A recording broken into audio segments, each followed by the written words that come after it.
ഇന്ത്യയുടെ ആദ്യ സൗരപരിവേഷണ ദൗത്യമായ ആദിത്യ-L1 ഭൂമിയുടെ ഭ്രമണപഥം വിട്ട് സൂര്യന്റെ ഉള്ളറ തേടി മുന്നോട്ട് കുതിക്കുകയാണ്. പേടകത്തെ ലക്ഷ്യസ്ഥാനമായ 1-ാം ലഗ്രാഞ്ച് പോയിന്റിലേക്ക് അയക്കാനുള്ള ഘട്ടം ഇന്ത്യൻ സമയം ഇന്ന് പുലർച്ചെ 2:15 പേടകത്തിലെ ലാം എഞ്ചിൻ ജലിപ്പിച്ച് യാത്രാപഥം മാറ്റി വിജയകരമായി പൂർത്തിയാക്കി. 15 ലക്ഷം കിലോമീറ്റർ അകലെയാണ് ലഗ്രാഞ്ച് പോയിന്റ്. ഇതുവരെ ഭൂമിയുടെ ആകർഷണ വലയത്തിൽ നിന്നുകൊണ്ട് വേഗം കൂട്ടിയും അകലം വർദ്ധിപ്പിച്ചുമുള്ള യാത്രാരീതിയായിരുന്നു ആദിത്യ-L1. ഇനി ബഹിരാകാശത്തു കൂടി ദീർഘമായ യാത്രയാണ്. ഭൂമിയിലെ മിഷൻ കൺട്രോൾ കേന്ദ്രത്തിൽ നിന്നുള്ള നിയന്ത്രണം മാത്രമാണ് തുണ. നിയന്ത്രണം വിട്ടാൽ പേടകം നഷ്ടമാകും.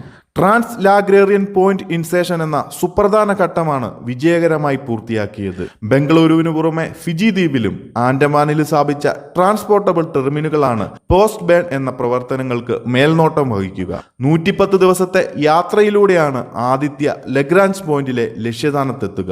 ലഗ്രാഞ്ച് 1 ചുറ്റുമുള്ള ഓർബിറ്റിൽ സ്ഥാനമുറപ്പിച്ചായിരിക്കും സൂര്യപരിവേഷണം നടത്തുക. അതിനിടെ പേടകത്തിലെ 7 ഉപകരണങ്ങളിൽ ഒന്നായ thermal and energetic particle spectrometer പ്രവർത്തിപ്പിച്ച് ഭൂമിക്ക് 1/2 ലക്ഷം കിലോമീറ്റർ അകലെയുള്ള ബഹിരാകാശ നിരീക്ഷണ വിവരങ്ങൾ ബംഗളൂരുവിലെ മിഷൻ കൺട്രോൾ കേന്ദ്രത്തിലേക്ക് അയച്ചു. ഉപകരണത്തിലെ 6 സെൻസറുകൾ വിവിധ ദിശകളിലായി തിരിഞ്ഞാണ് വിവരങ്ങൾ ശേഖരിക്കുന്നത്. ഭൂമിയിൽ നിന്ന് 50,000 കിലോമീറ്റർ അകലെയുള്ള സൂക്ഷ്മ കണങ്ങളെക്കുറിച്ചും വൈദ്യുത ചാർജുള്ള കണികകളെക്കുറിച്ചും ശാസ്ത്ര വിവരങ്ങളാണ് പേടകം ശേഖരിച്ചു തുടങ്ങിയത്. കൂടുതൽ അപ്ഡേറ്റുകൾക്കായി ചാനൽ ഒന്ന് മറക്കാതെ സബ്സ്ക്രൈബ് ചെയ്തേക്കുക.